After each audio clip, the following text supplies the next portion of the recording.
The TV1 News is proudly brought to you by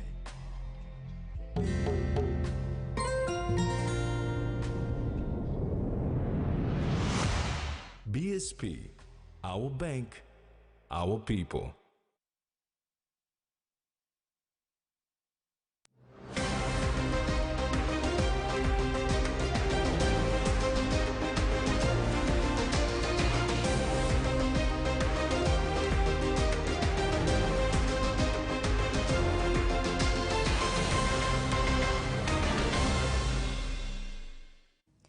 Hello and welcome.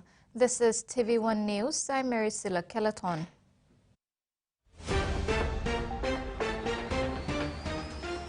In this edition, Medan farmers given overseas export license. Online facility to simplify trade facilitation nationwide, and Eagles fight Tigers to regain top position. The five-man bench of the Supreme Court this afternoon ruled in favor of the government dismissing the entire special reference proceeding filed by the opposition. Leader of the opposition, Douglas Tomuriesa, had sought declarations and orders as to the interpretation and application of the provision of the Constitution regarding a notice of motion of no confidence in the Prime Minister. The five-man bench consisting of Chief Justice Sir Gibbs Salika, Justice Les Gavarananu, Justice Atson, Justice Mogis, and Justice Kennings has ruled in favor of the second intervener, Attorney General, and dismissed the application by the opposition seeking declaration and orders of interpretation on the motion of no confidence in the Prime Minister. The applicant argued that the actions of the Parliament were in breach of Section 111, which is right to introduce bills, 135 questions as to membership, and 145 motions of no confidence of the Constitution, and that the court should order under Section 1554 of the Constitution the Clerk of Parliament to place the notice of motion of no confidence as the first term of business on the next sitting day of the Parliament, and the Speaker to recall the Parliament within 7 days for the motion of no confidence to be voted upon. The Speaker of the National Parliament, Job Pomat, and the Attorney General, Pila Niningi, were granted leave on June 18, 2024 to join the proceedings as first and second intervener respectively. The second intervener on June 26, 2024, filed a notice of objection to the competency of the application, and on July 25, 2024, filed an amended notice of objection to competency of the application. The court heard the argument on the amended notice of objection to competency of the application and ruled that the application is non-compliant with Orders 4, Rules 1, 3, and Form 1 of the Supreme Court rules, as it does not request a proper interpretation of any constitutional law. The application seeks interpretation of standing orders of the National Parliament. The application fails to plead material facts. The application is an exercise in futility, as the primary decision it seeks to dispute the decision of the Private Business Committee of the Parliament. The application is based on alleged breaches of the standing orders by the Private Business Committee. The application pleads factual matters when it only is required to plead the proper interpretation, and the application ignores the fact that the Private Business Committee's decision to reject the notice of motion was superseded by a decision of the Speaker to overrule the committee's decision, and the fact that the Parliament decided to overrule the Speaker's decision and did so in the absence of the opposition members of Parliament, led by the applicant, who walked out of the chamber and denied themselves the opportunity of debating the matters before the Parliament. The court found no substance in 5 of the grounds of objection, but upheld objection 2 and 5. Chief Justice Gibbs Salika, when reading out the ruling, said the court is satisfied and that the court has no jurisdiction to entertain the application, and the objection to competency is upheld. while the entire proceedings will be dismissed. Leader of the opposition, Douglas Tomuriesa, outside the courthouse, accepted the decision of the court and called for calm and urged the people to respect the decision. It is one thing to come to the end of this case, but we will now concentrate in preparation for September 3, when Parliament resumes. The VONC is not dead, it's still alive. While Attorney General Pila Niningi is happy with the ruling and urges all people to always respect the decision of the court.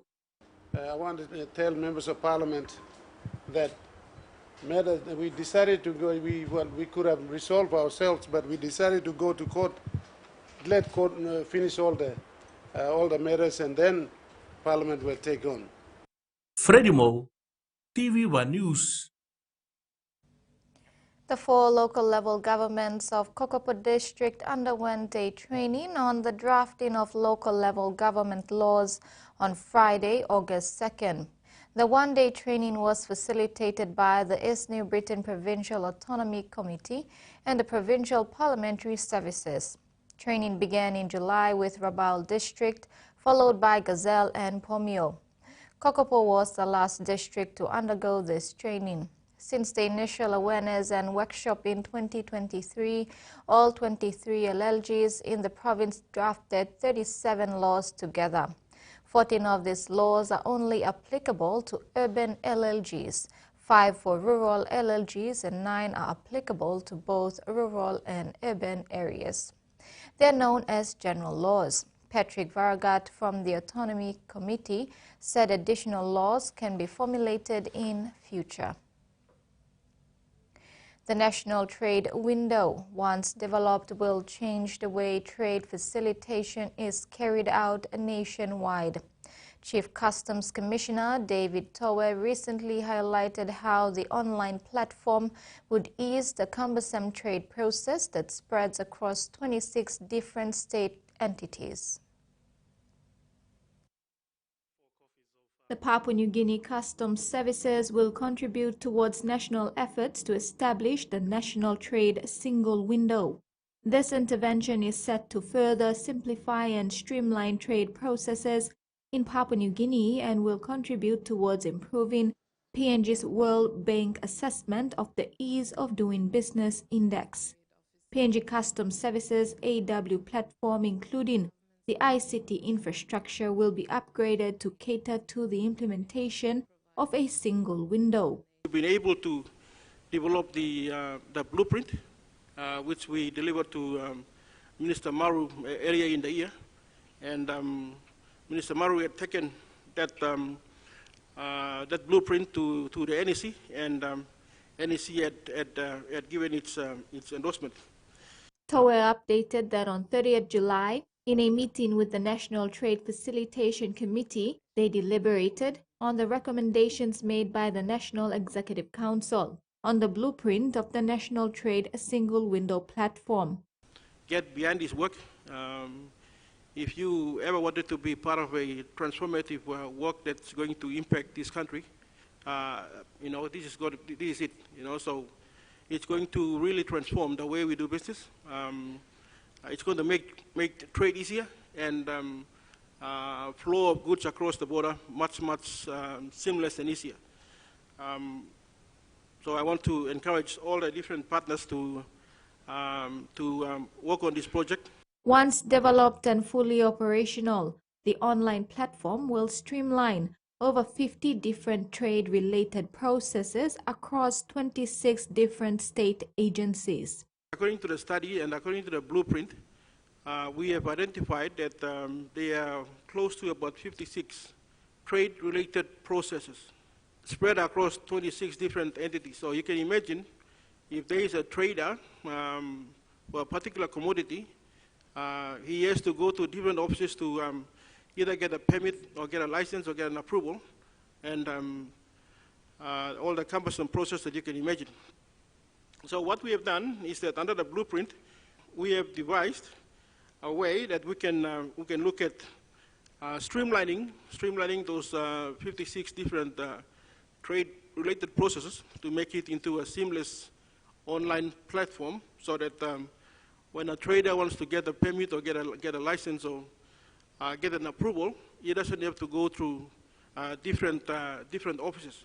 Ease of Doing Business survey on trading across borders for Papua New Guinea in 2013 and 2014 reported staggering cost of a day's delay in trade.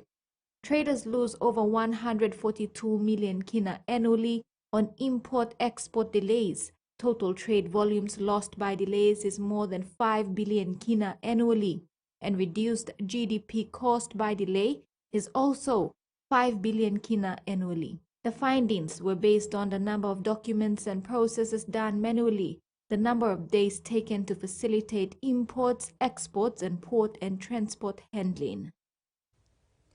Cargo handling, shipment, transshipment, and storage complying with the requirements of border agencies.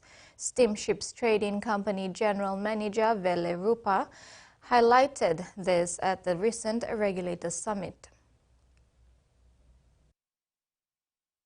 Trade facilitation and the connectivity around it can work if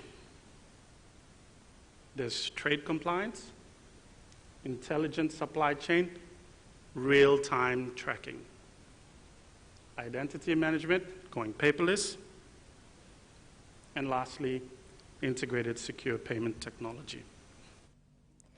You're watching TVWAN News. Among stories after the break, coffee export in PNG and lay landowners venture into catering.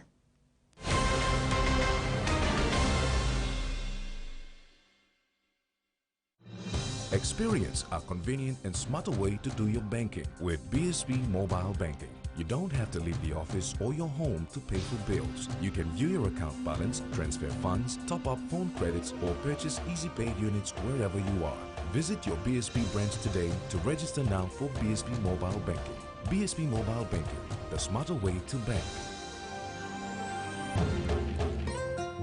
BSP, our bank, our people. He says the best Hunters players come from his region. So does she. But there's one thing that brings everyone together. SB Lager, Bungimyumi.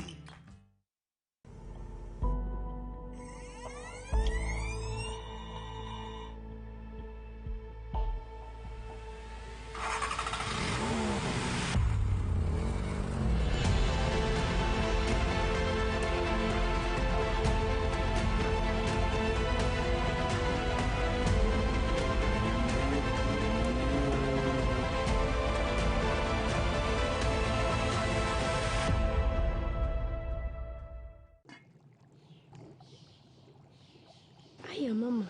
You wait then, but me add him special flavor. Put in more flavor, put in more taste. Magic kakaru, get up a big smile on face.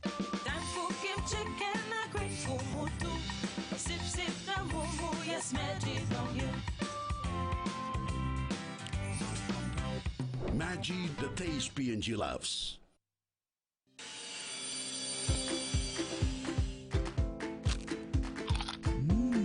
Right across the nation, we eat snacks crackers.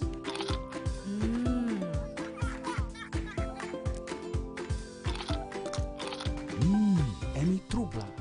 All get a young planalapun, only like him snacks crackers. Only make him here, no PNG, one time lay biscuit company. It's crunchy and tasty. It's irresistible.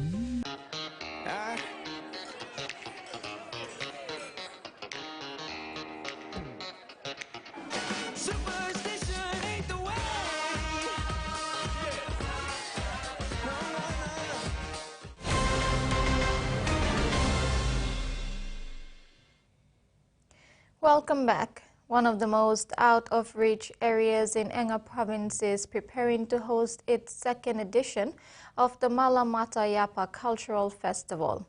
Malamata or Malau Manda is located on the border of East Sepik and Enga.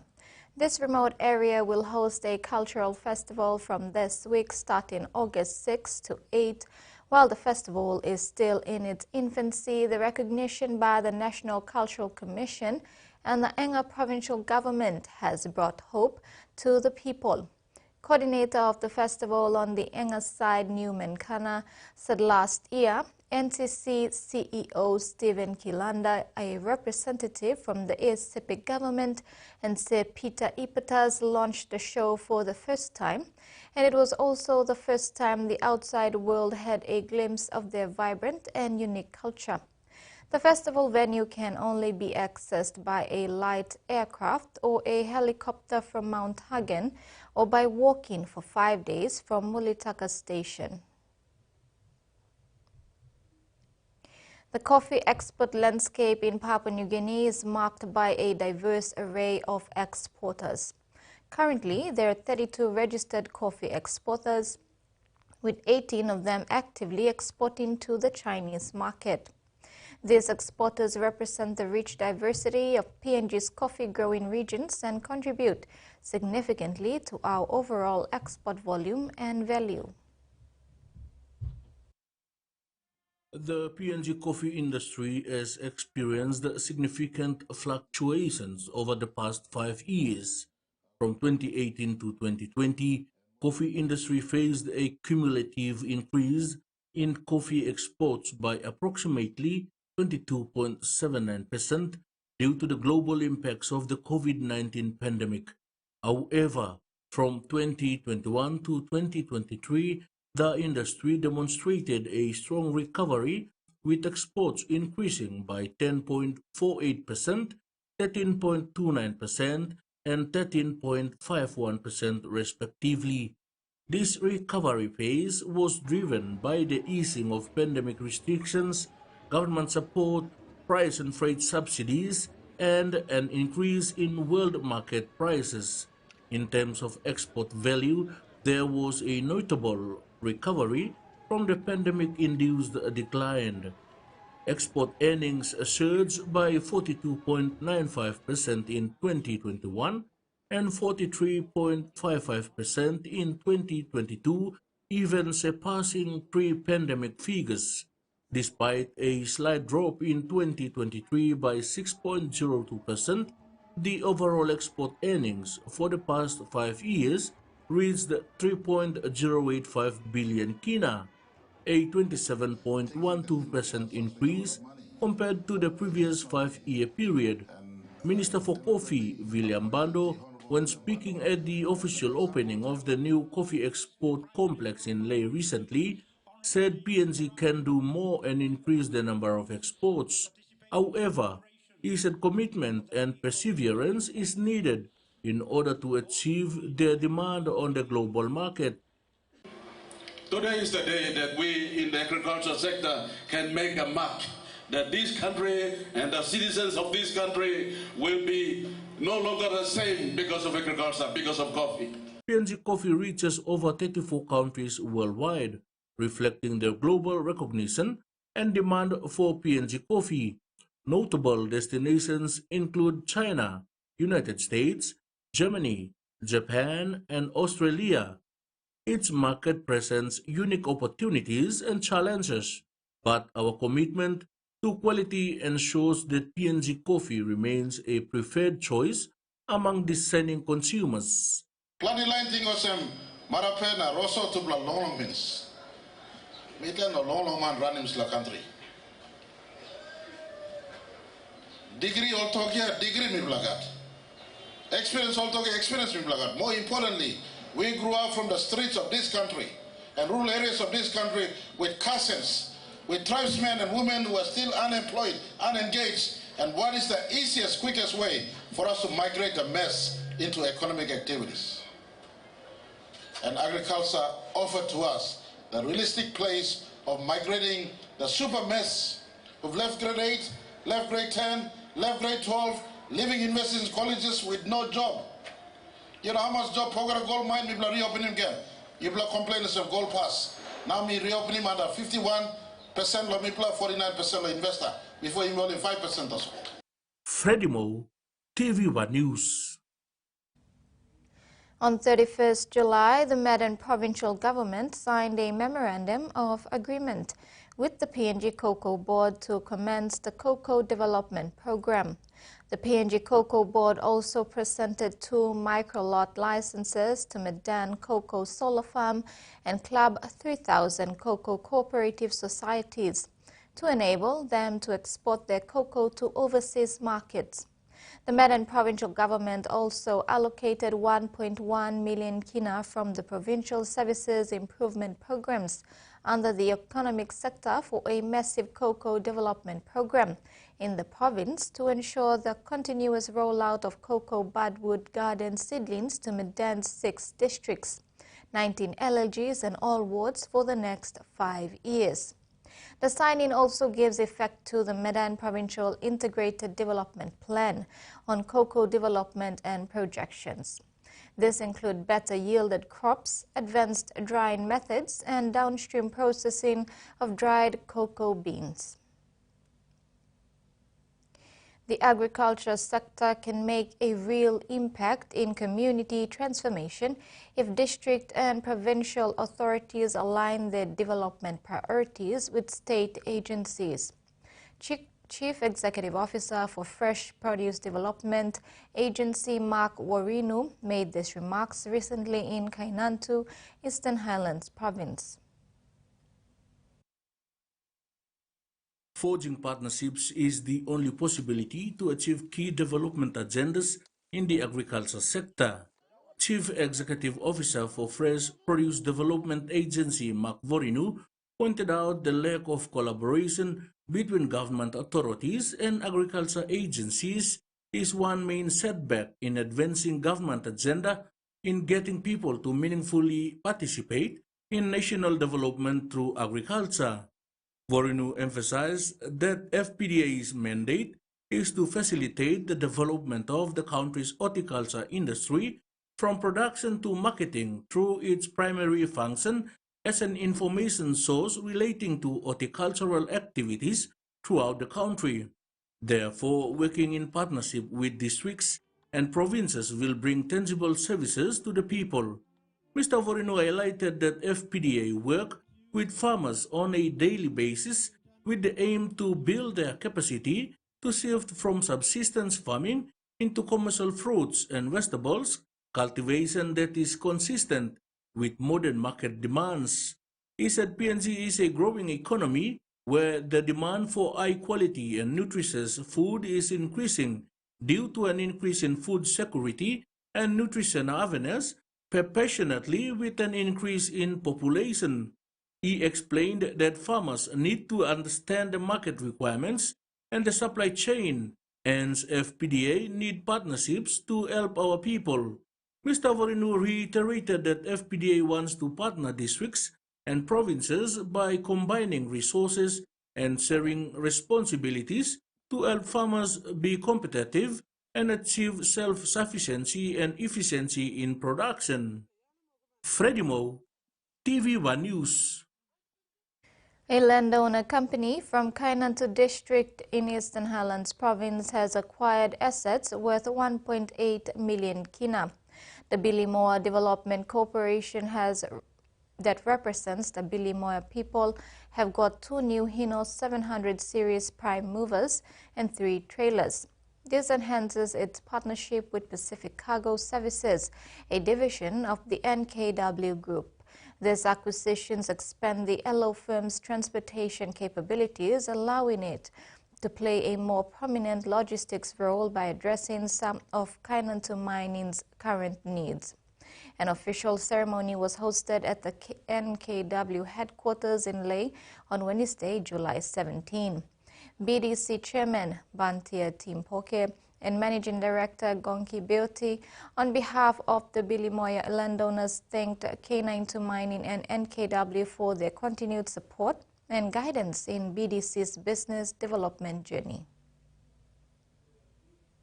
Landowners of Leh City in Marbeh Province have ventured into the catering industry through their company, Butibam Progress Limited. A new cafe was recently opened at the mobile service station along Milford Haven Road.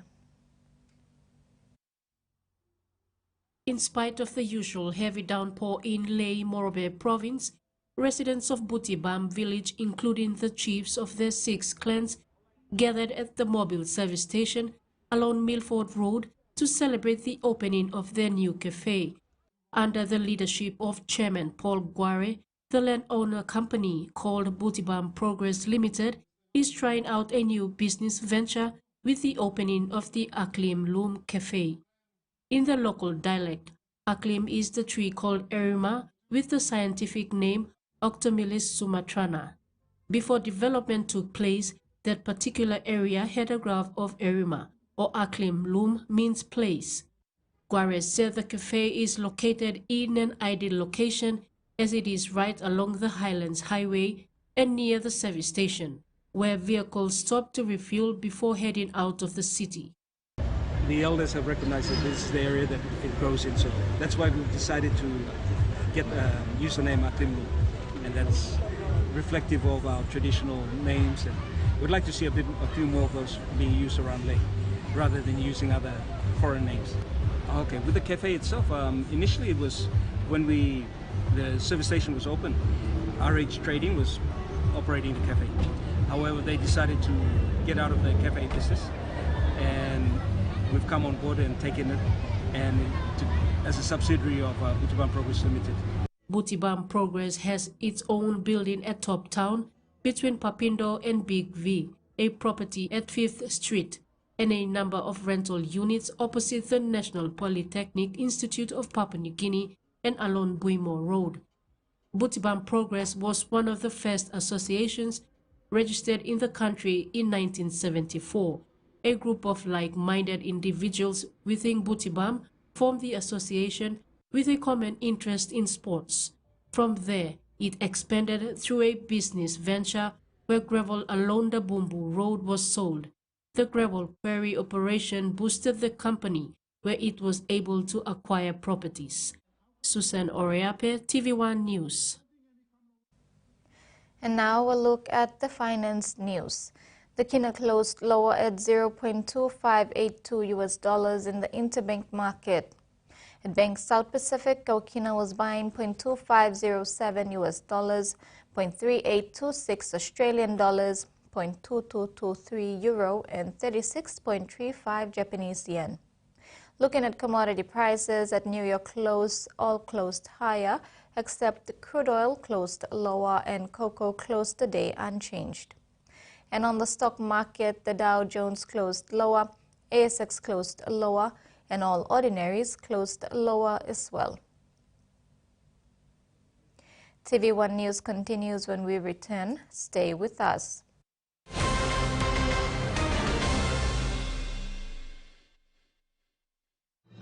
Experience a convenient and smarter way to do your banking with BSB Mobile Banking. You don't have to leave the office or your home to pay for bills. You can view your account balance, transfer funds, top up phone credits, or purchase Easy Pay units wherever you are.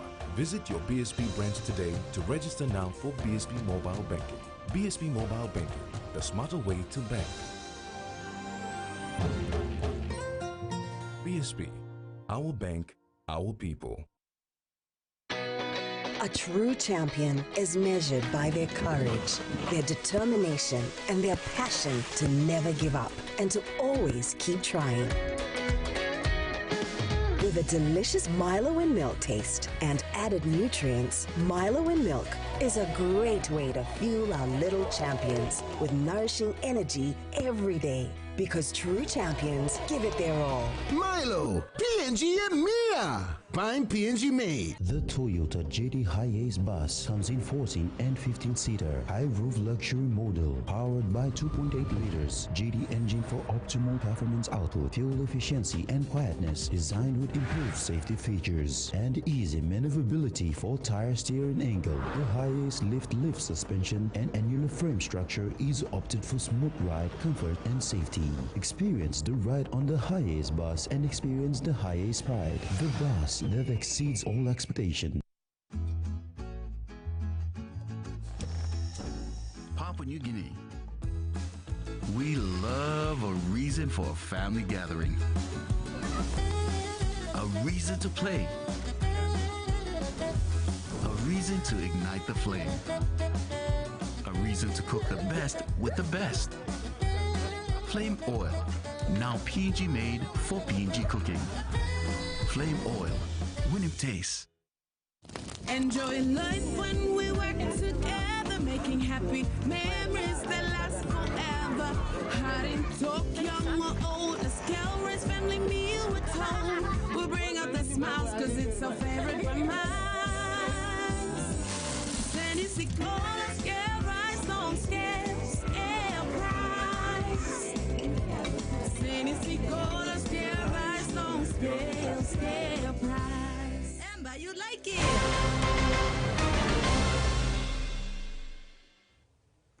Thanks for staying with us. In regional news, it's been more than 2 years since record floods hit the Northern Rivers region. As the New South Wales Reconstruction Authority wades through the difficult task of rehousing flood survivors, some in the community are taking matters into their own hands. 100 flooded houses acquired by the state government, now seemingly abandoned. But behind these fences, people are moving back in. Why wouldn't I live here? These houses are very nice, they're very safe. We're looking after them, and the government hasn't offered any solutions to the housing crisis. It seems ridiculous to me that in a town with over 600 empty houses now, that there is such a rental issue. You know, so many people pay so much. The government says under its housing buyback scheme, eligible people can apply to live in the houses. Otherwise, they are off limits. There's not some sort of free-for-all that you find an empty home, you rip off the plywood and you go in there and sleep out. If you're going to do that, go through the proper process. Otherwise, we're forced to remove you. The government's bought back these houses, so they are already public housing. The government owns them, taxpayers are paying for them, so they should provide shelter to those in need. The New South Wales Reconstruction Authority says it has 2,800 flood-free home sites in the planning pipeline across the Northern Rivers region. But so far, these fences are one of the few indications that anything is going on. Local councillor Ellie Bird has seen the city's housing woes up close in her role as head of recovery organisation Resilient Lismore. It's very difficult because you can't just build houses overnight. And that's what we need, right? We need more houses. The community insists it should not be locked out of the process. I think it's been a very large collective pain for a lot of the local community to go through the flood, then see the houses boarded up and then just sitting there, and then to know that people are also homeless and suffering.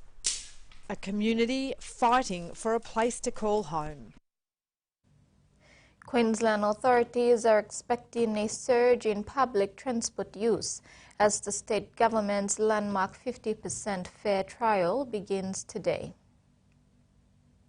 Fares on public transport will be a flat rate of 50 cents for the next 6 months under the Labor government's trial. That will be on buses, ferries, trains and light rail. Now, the trial is expected to save passengers around $150 million over the next 6 months. Now, there were some concerns that the cheaper fares would lead to overcrowding and congestion on the public transport network this morning, but the state government says that early indications suggest there was a slight uptick in people using public transport this morning. Now, we spoke to some people this morning who have used trains about how the trial was going.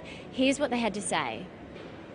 It was fairly normal. There's probably a few more people on the train than normal, but again, it's only early, so expectations were fairly low on the number of people. But yeah, no, it was still a bit busy than normal. I can't believe it. I've actually messaged so many people saying for the first time a 50-cent train ride. So yeah, it's great and it just helps with money, so that's good. Oh, I was expecting it to be very crowded, but it was the same as normal. In the past few months in the lead up to this trial, Gemma, we've seen a lot of concern around how the public transport network would cope. Brisbane City Council argued that if just 10% more people tried to catch buses, about 1 million people would be stranded at the bus stop. But TransLink has said that that doesn't really match their modelling and that overall the public transport network is still at around 87% of capacity than before the pandemic started. So this morning, the Queensland Government Premier Stephen Miles has left the door open really to keeping the 50-cent fares if patronage on public transport were to return to that pre-pandemic level. So it would have to increase in order for the state government to consider keeping it going beyond that 6 months. And of course, they would have to also win power at the October election. We've never returned to our pre-COVID public transport usage, so we're about 13% down on where we were before COVID. If we can get usage back up to those kinds of levels, then I think that means that this almost free public transport will be a success, and I think we'll be able to continue it. Of course, if people don't use it, then it will be harder to justify, and so I'm saying to everyone that if you want to keep almost free public transport, you need to use it. You need to get on the train, the bus, the ferries, and if you do, we'll be able to keep it. The state's opposition has also committed to keeping the trial going if they were to win power in October, but they would be reviewing the results before committing to extend it further. Aboriginal leaders say they're hopeful of a new beginning for relations with police following the Police Commissioner's historic apology. At the Gama Festival this weekend, Commissioner Michael Murphy apologized for past harms and injustice perpetrated by police and pledged to eliminate racism within the agency. But the police union is already pushing back on some of what the Commissioner had to say. Advocates like John Patterson, the walls of Darwin's overcrowded prison, testify to the results of colonisation and a history of injustice against Aboriginal people. You know, jails in the Northern Territory, over 80% Aboriginal population.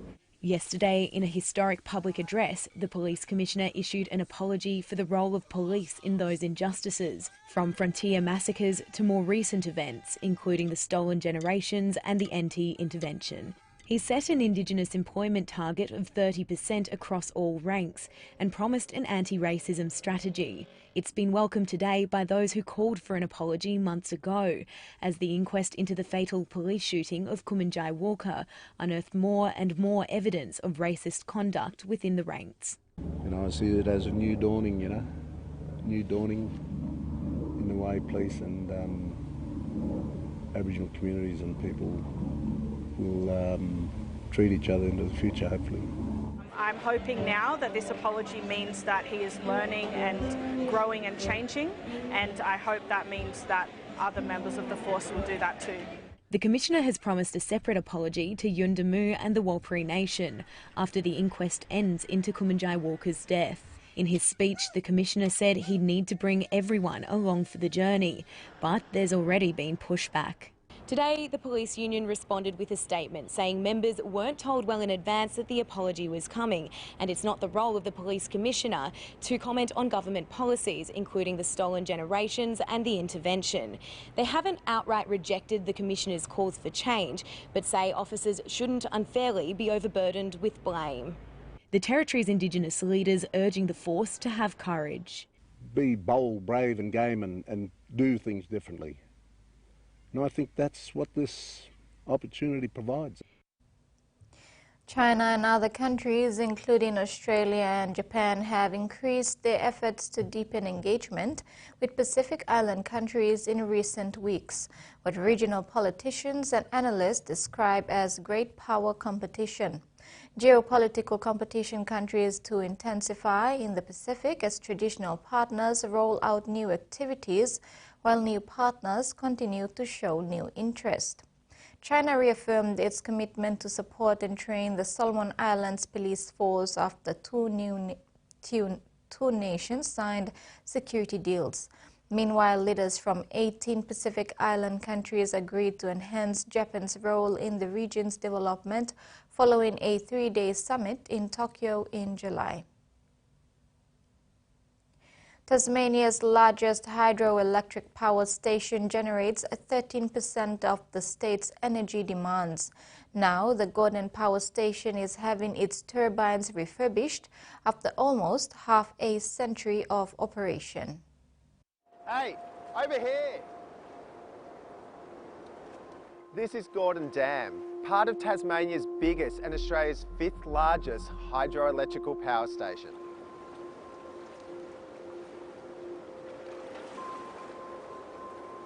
This dam wall's 140 metres high. That's 1.5 times the height of the Statue of Liberty. Nearby, 180 metres underground in the power station, 3 turbines can produce 432 megawatts of electricity. That's enough to power 10 million light bulbs at the same time. So approximately 90,000 litres per second flow through these turbines, and that's enough to fill an Olympic-sized swimming pool in about 25 seconds. Hydro Tasmania is upgrading 2 of the 3 turbines. Yeah, the planning effort involved in these sorts of refurbishments is pretty extensive. Approximately 3 to 4 years designing, procuring, manufacturing of new components designed specifically for this power station. It's a big day for us here. We're planning to remove the stator from number 2 machine. A stator is the fixed outer shell of the turbine and is wrapped in copper wire. When the rotor, which is covered in electromagnets, spins around the stator, it generates electricity. Mate, it's on. Removing it is no mean feat.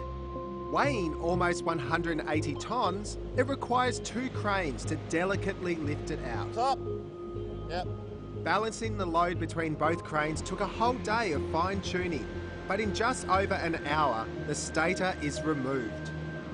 We get to play a part in pulling this machine to pieces, putting in some new equipment, and then building it back up. The $78 million project to refurbish the 2 turbines will allow them to be used for another 30 years. Powering on for tomorrow. And that ends the news segment. We'll have sports after the break.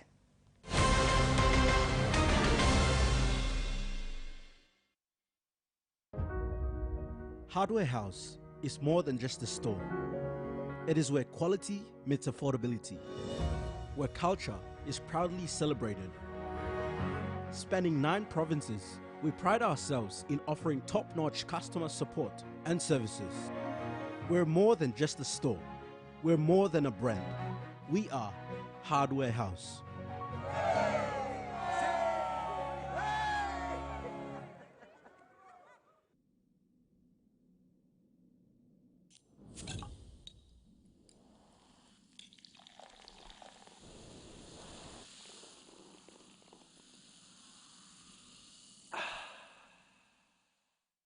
Back in '69, Frank Hutchison started a journey when he met Bill King, who ran a remote travel business. King needed four-wheel drive parts so strong, so reliable, they'd make the return trip after enduring the rigours of the Aussie outback. This forged Terrain Tamer's beginnings. Over 50 years later, Frank and his team continue to innovate and create parts strong enough to survive the toughest terrains on the planet. And best of all, the customer is still king. Terrain Tamer, parts that will get you home. Hi, I'm Chef Jules Henow, and this is where my true inspiration for cooking started. Like most of us, I learned to cook from my mum. Nothing beats simple recipes where fresh local produce is at the heart, especially when it's a home-cooked meal, prepared and shared with the ones you love. And in PNG, no meal is complete without rice. And my choice is always True Guy. True Guy, true inspiration through generations. At the PNG LNG project, we are proud of our long-standing partnership with the Kumuls, as they represent the hopes and aspirations of so many Papua New Guineans. Rugby league is more than just a sport. It promotes our shared values of leadership, teamwork, respect, personal integrity, and excellence. Lessons learnt on the pitch carry on throughout life and go beyond serving ourselves.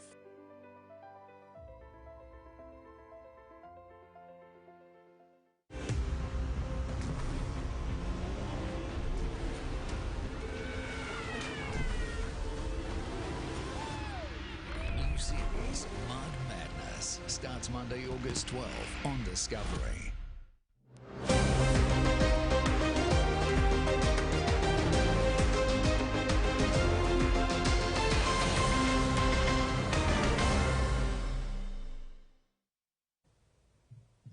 Welcome back. In sport, after their shock defeat at the hands of Central Dabaris the week before, Mount Hagen Eagles have regrouped to beat an equally strong Late Tiger side in a thrilling 12-10 to reclaim the lead at the top of the Digicel ExxonMobil Cup table.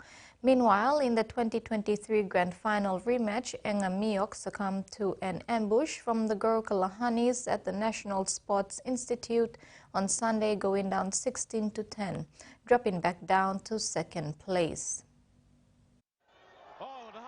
While the top 6 teams of the Digicel ExxonMobil Cup remain intact, there's some positional changes within from the round 16 results, with Mount Hagen Eagles back in the lead with 22 points, Engamioks on 21, Mendimuruks 21, Gurias on 20 points, Late Tigers 19, and Central Dabaris on 19 points. Mathematically, with 2 rounds of the regular season left, 7th place Wagi Tumbe on 16 points might not be enough to make a fight for the top 6, given they've got 2 tough matches left against Eagles and Lahanis. While the race for the minor premiership is still up for grabs, with only a point or 2 separating the teams. Similarly, for the 6th position remains a 3-way battle between Gurias, Tigers and Dabaris. Thus, the last 3 remaining rounds are very crucial. In the last 2 rounds, Gurias play Vipers and Esau in Rabaul, Tigers meet Lahanis and Muruks in Leh, and Dabaris got Wigman and Mioks in Port Moresby. After round 18, the competition will proceed to the first week of semi-final series for the top 6 teams on August 25. The first week will see 1st and 2nd have a bye, while 3rd, 4th, 5th and 6th go through the first round of the elimination finals, culminating in the grand final on September 15, 2024. Terry Longwood, TV1 Sports. United Brothers have ramped up their title defense campaign in the 2024 Port Moresby men's softball season, with dominant performances on Saturday and Sunday at the Bicini Diamonds. On Saturday, Brothers beat 3rd-placed Power, while on Sunday they easily accounted for defense in a one-sided affair. 14-0 to again stamp their mark in the competition. After recording back-to-back wins on the weekend, current competition leaders United Brothers would not be carried away with their good winning form at the moment, knowing the job isn't done yet, with a couple of rounds still to go before the finals. Commenting on his team's dominant performance over the weekend, coach Tony Dapple is not getting carried away early and need to maintain their composure and continue to work hard. On Saturday, against grand final arch rivals from last season Power, Brothers again showed their class and composure to send Power back to the dugout, while on Sunday Brothers literally shut out defense. I think we can't get carried away with our wins. We still need to maintain our composure and our hard work that happens during the week. In saying that, I'd like to thank the leadership group for taking the boys, because I was crooked this week. I wasn't at training from Wednesday through to Friday. Friday was the only day I turned up, but the leadership group actually maintained the composure and the hard work that needs to happen with the team. And we actually showed that with our performance against PNG Power yesterday and defense today. Dapple said the team has a good balance of youth and experience. He was particularly impressed with the leadership and guidance of senior players who have been able to keep the core of the group level-headed and on track, especially playing against tougher opponents. Dapple also made mention of having some young boys in the likes of Donald Che, Anthony Dapple and Bose Zale, who also plays rugby. Zale was quick off the paces. These boys came through their junior system that Brothers are building to sustain the club moving forward. It's a mixture of young boys as well as the older experience, and the experience that keeps them level-headed and on track. We can't have all the young boys, because if you have too many young boys, you lose that experience that you're probably needing when you actually are playing the tougher games and tougher teams. With 2 rounds left before the finals, Dapple said they won't be taking any team lightly, knowing they still have quality opponents to face before the season ends. 2 more games to go. We've got Aces and Bears. Bears beat Brown Eagles today, so that'll be a tough gig to happen next week when we actually do play them. And then we've got aces as well, who actually got probably the fastest pitcher in the country. So yeah, he used to pitch for us, and we actually know what he does and what he can produce. So Despite a loss to Brown Eagles in round 2, United Brothers still maintain their position at the top of the A-grade points table, followed by Eagles, Power, Gazelle, and Bears. Terry Longwood, TV1 Sports. The historic Women's National Rugby League competition kicked off August 3rd at the Santos National Football Stadium, where 6 franchises leveled up in a triple header. The entertaining matches ended in favor of Tigers, Eagles and the Baris. The opponents, Vipers, Gurias and Lahanis, recorded their first losses in the competition. Rugby League fans who attended the first ever Women's National Rugby League competition was treated to a great Rugby League spectacle. There were some big hit-ups in the middle, silky footwork on the edges and some miracle hands of playmakers getting their teams over try lines. Not only was it fun to watch, it was a significant step in Women's Rugby League.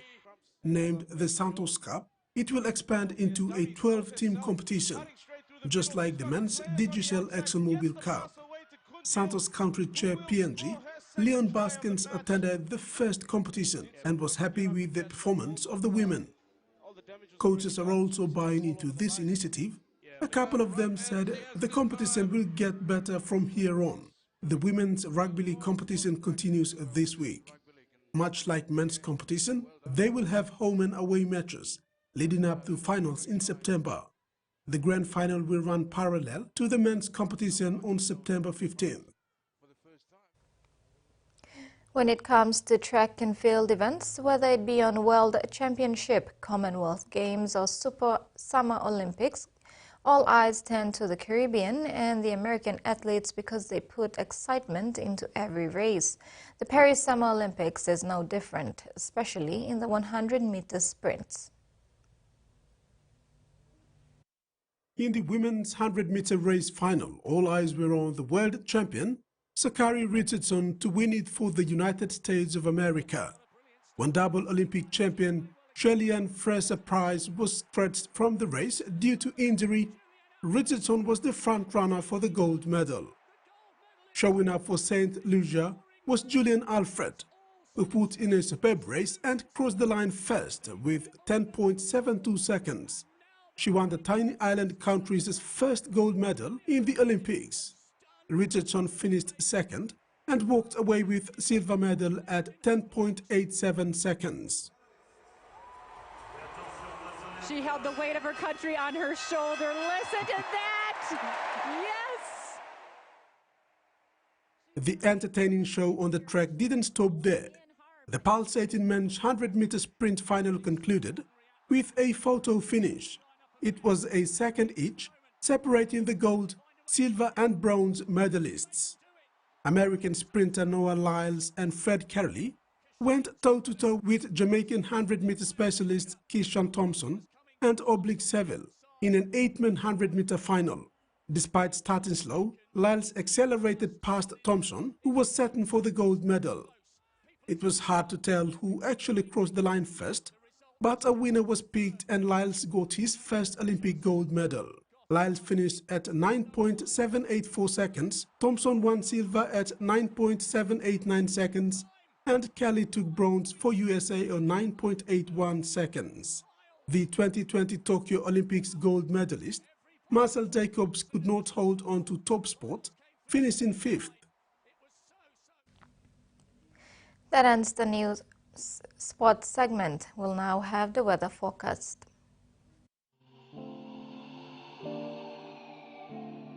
Southern, Port Moresby, partly cloudy. Hopondetta, partly cloudy with some showers and possible thunderstorm. Momase, Ley, cloudy with occasional rain showers and possible thunderstorms. Medan, mostly fine. New Guinea Islands, Lorengau and Cabian, partly cloudy with occasional rain showers and possible thunderstorms. Kokopo and Rabaul, partly cloudy with few rain showers. Highlands, all centers mostly cloudy with some rain showers and possible thunderstorm. Coral Sea sees rough with southeast winds of 20 to 33 knots. Bismarck Sea sees rough becoming very rough along its southwestern sector with southeast winds of 10 to 20 knots and increasing to 30 to 40 knots along its southwestern sector.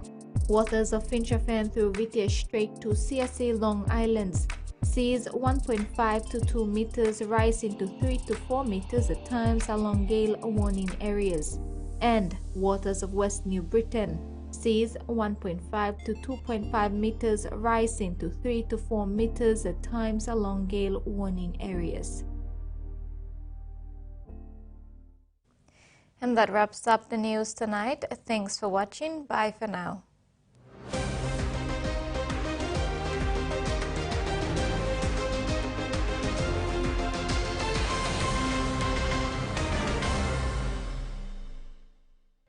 The TVWAN News was proudly brought to you by